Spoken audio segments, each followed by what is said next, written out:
welcome back again to the channel, Loose Reacts TV.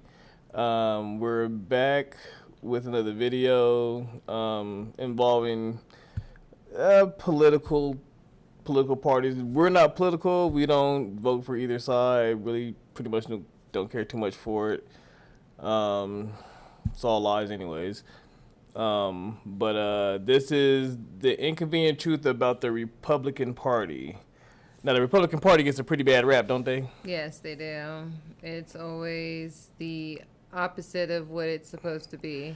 Pretty much, right. So, Right. so we just did a video on Democrat. the inconvenient truth on the Democratic Party. So, Correct. you might want to go check that out. You might learn something if you didn't know anything about the Democratic Party and how they get down and what they do for people and things like that. So, Yes, because it was an eye opener for myself. So. Yeah. Yeah, so I know if my dad sees that, he'll probably be like, "Oh, Democrats." Oh, yeah, he's been a Democratic person since I probably can remember. So, but like I said, we don't vote, so we really don't each care his too much own. about that. Yeah, to each his Right. own.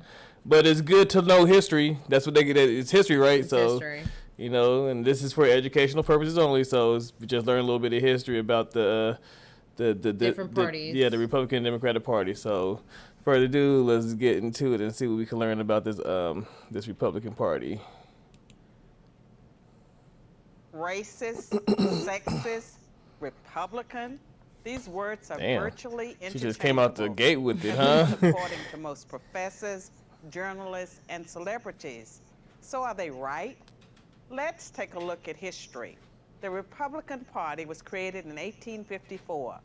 The first Republican Party platform, adopted at the party's first national convention in 1856, promised to defeat, quote, those twin relics of barbarism, polygamy, and slavery. Those twin relics were spreading into the Western territories. Republicans feared that as those territories became states, polygamy and slavery might become permanent parts of American life. Polygamy, the marriage of one man to multiple women, devalued women and made them a kind of property. Slavery, of course, did the same to blacks, literally. The Democrats were so opposed to the Republicans and their anti-slavery stance that in 1860, just 6 weeks after the election of the first Republican president, Abraham Lincoln, South Carolina, a state dominated by Democrats, voted to secede from the Union. The Civil War that followed was the bloodiest war in U.S. history. It led to the passage by Republicans of the 13th Amendment, which freed the slaves, the 14th Amendment, which gave them citizenship, and the 15th Amendment, which gave them the vote. In 1870, the first black senator and the first black congressman were sworn in, both Republicans. In fact, every black representative in the House until 1935 was a Republican, and every black senator until 1979 was too. For that matter, the first female member of Congress was a Republican. The first Hispanic governor and senator were Republicans. The first Asian senator, you get the idea.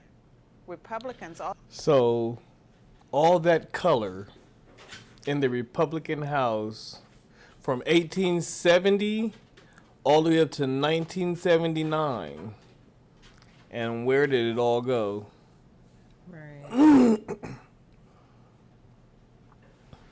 Well, you have to think they do, especially in big corporations. You have to have a mixture, a diverse.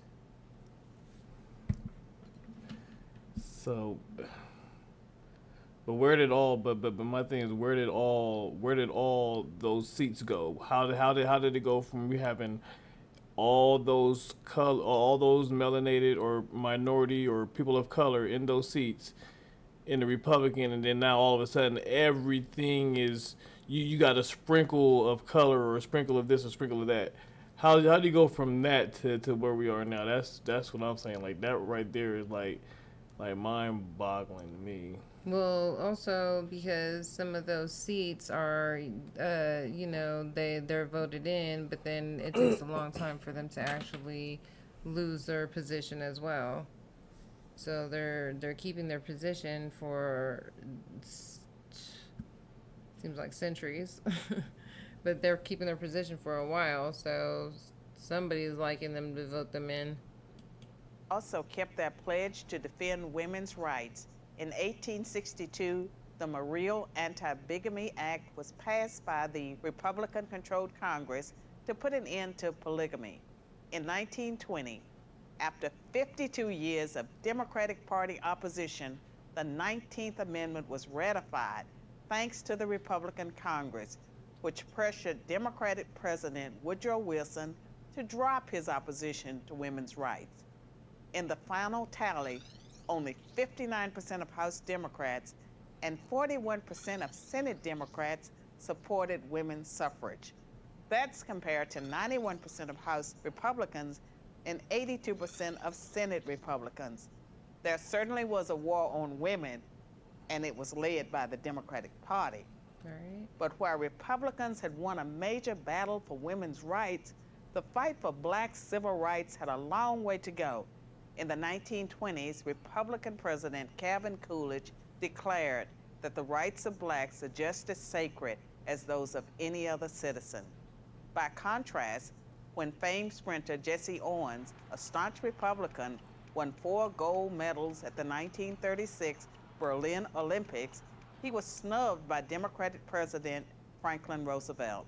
Roosevelt only invited white Olympians to the White House. 2 decades later, it was a Republican president, Dwight Eisenhower, who sent the 101st Airborne Division to escort black students into Little Rock Central High when Arkansas Governor Orville Forbes, a Democrat, refused to honor a court order to integrate the state's public schools. The Civil Rights Act of 1960, which outlawed poll taxes and other racist measures meant to keep blacks from voting, was filibustered by 18 Democrats for 125 hours. Not one Republican senator opposed the bill. Its follow-up bill, the Civil Rights Act of 1964, is one of the landmark pieces of legislation in American history. That, too, survived a filibuster by Democrats thanks to overwhelming Republican support. But you might be thinking, all that's in the past. What have Republicans done for women and blacks lately?